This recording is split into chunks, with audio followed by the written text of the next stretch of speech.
Recipe এমন হবে যেটা দেখলেই খেতে ইচ্ছা করবে। আজকের এই মাছের রেসিপিটা একদমই সেই রকম কিছুই না। আমি এখানে 4 পিস ভোলা মাছ নিয়েছি। এখন মাছটাকে ভালো করে ধুয়ে পরিষ্কার করে নেওয়ার পর মাছের মধ্যে লবণ, লঙ্কার গুঁড়ো আর অল্প সামান্য হলুদ দিয়ে খুব ভালো করে মাছের গায়েতে মাখিয়ে নিয়ে মাছগুলোকে আমরা সর্ষের তেলে লাল করে ভেজে তুলে নেব। অন্যদিকে একটা মশলা রেডি করব। একটা গ্রাইন্ডিং জারের মধ্যে 2 রকমের সর্ষে দিয়ে দিয়েছি, 1 চামচ করে অল্প সামান্য লবণ দিয়ে মশলাটা আমি শুকনো গুঁড়ো করে নেব। তারপর তাতে কাঁচা লঙ্কা আর অল্প সামান্য জল দিয়ে মশলাটা সুন্দর করে পেস্ট করে রেখে দিলাম। অন্যদিকে মাছ ভেজে তুলে রেখে দেওয়ার পর ওই তেলের মধ্যেই কালো জিরে, একটা টমেটো আর ছোট একটা পেঁয়াজ আমি গ্রেট করে নিয়েছিলাম সেটা দিয়ে দিলাম। এখন টমেটো পেঁয়াজ খুব ভালো করে ভাজা ভাজা করে নেব। তারপর অল্প সামান্য লবণ দিয়ে দেবো, এতে করে টমেটোটা তাড়াতাড়ি সফট হয়ে যাবে।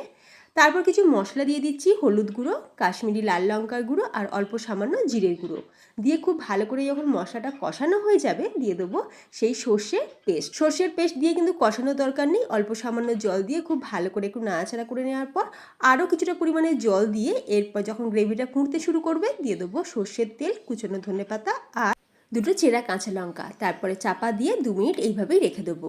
তৈরি আমাদের একদম ভিন্ন স্বাদের সর্ষে বাটা দিয়ে ভোলা মাছ। তোমরাও বানিয়ে খাও, সাবস্ক্রাইব করে যাও। টাটা।